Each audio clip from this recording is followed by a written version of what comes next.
This has been an All-American with some heavy hearts because, of course, at the University of South Florida, we saw the passing of Amir Abdur-Rahim, the head coach of men's basketball for the Bulls. And not only was he an incredible basketball coach, Maria, but he was an incredible man, gone far too soon. And really a sad, sad day, sad year, sad story all the way through with Abdur-Rahim. And I've got a story I'll share here in a moment. But first, just kind of your thoughts on everything that's come out since then. Yeah, I think you can see the kind of man he was, not just basketball coach, not just person, but the way that everybody has been responding on social media, his players, his former players, coaches from not only within the American, but from conferences across the country, just the impact that he had, not in the wins and loss columns, right, but the impact that he had on human beings and just the way that he helped people and cared about people and what he stood for. So I know all of our thoughts and prayers go out to the South Florida community, his family, his loved ones. Just very, very sad news out of Tampa. It really was.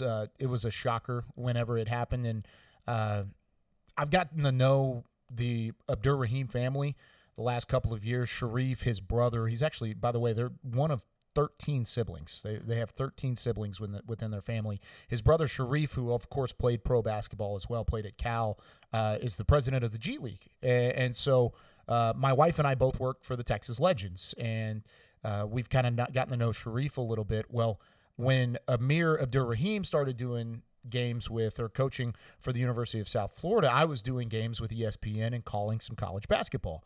Well, the first time I met him, my wife and I were in the hospital with triplets. My wife was pregnant with triplets, and I was doing my coach's calls over Zoom with a laptop in a hotel, or not a hotel, a hospital lobby. And Amir looked at it and said, "Hey, are you in a hospital right now?" He noticed it in the background. I didn't have the fancy Zoom that fuzzed out the back. And I was like, "Yeah." I was like, "My wife's pregnant with triplets. We're in the hospital. She's got a little bit of high blood pressure." And the rest of the interview wasn't about South Florida and whoever they were playing there. I think it was North Texas for that game. He started asking me about my family, and then I asked him about his family. His son played at Georgia, was a standout athlete in high school, went to Georgia, and had a great career with the Bulldogs. And we started talking about it. We spent 35 minutes talking about family. And that just, I think, all encompasses the type of man he was. He was a phenomenal basketball coach. This is a team that won the regular season title in the American last year and was not supposed to. As a head coach, he comes in, redoes the culture at South Florida, and he does it with a family environment and a family atmosphere. So just when seeing that was the first story that came to mind, was when he was so all-encompassed with what was going on in my world, in my family's world. It took over everything with basketball. And I think that's the same thing he had with his players and the connection he had with them and the entire basketball community. I talked with Doug Gottlieb, who's, of course, a CBS sports analyst. He does some broadcasting in college basketball. And then also now a head coach in Green Bay. He said Amir was one of the reasons he got back into coaching outside of the media world and back into coaching at the University of Green Bay. So the impact is felt all the way across the country, whether it was Tampa or Dallas, Texas with me, or Doug Gottlieb up in Wisconsin now. It's felt all over the country, and he will certainly be missed. But I think one of the best things I saw on social media this week was the response from the South Florida community, not only as a university and a basketball program, but all-encompassing. And I will leave you here on This Week of All-American. Appreciate you joining us as always, but we leave you with some of the sights and sounds and a tribute to Amir Abdur-Rahim. Coach, it's an honor. Your personality, your character, your competence, your passion is so easy to see the first time that someone meets you. What an amazing opportunity it is to be your head coach. I view the responsibility that comes with being the head coach here as a privilege. As your head coach, I will represent this university, this program, and this community at the highest level.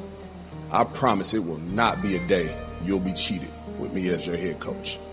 So let's give it up for Coach Amir and his first win. They gave this to me, I'm giving it right back to them.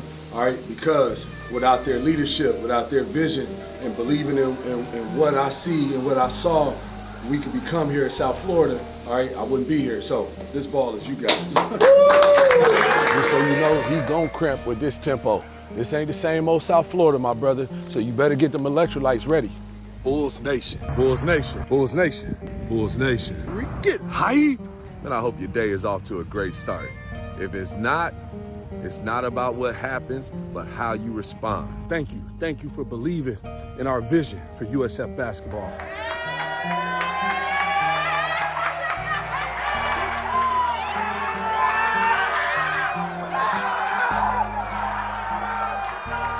Talked about it, all right? We talked about Dr. King's message. Dangerous unselfishness. And that's, man, y'all are dangerously unselfish tonight.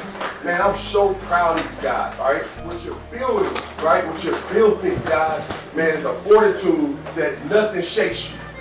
He was the finest human being. He was a great basketball coach, but an even better husband, father, and overall human being. The way he shook your hand and looked you in the eye, that man was all about respect. The way he glowingly spoke about his faith and his family, you knew that this was a guy that was genuine, down to his core. We're talking about much more than a basketball coach. To me, we're talking about a guy that found a way to kind of unite an entire campus, to connect with the whole Tampa Bay sporting community. He just brought a kind of magic to us.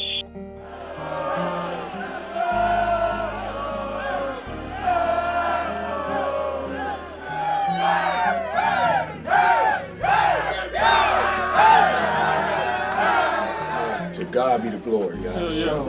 To God be the glory, okay? Because only He can give us that type of dangerous unselfishness that's been built this year. Guys, you history makers. The first time it's ever been done, guys. Ever.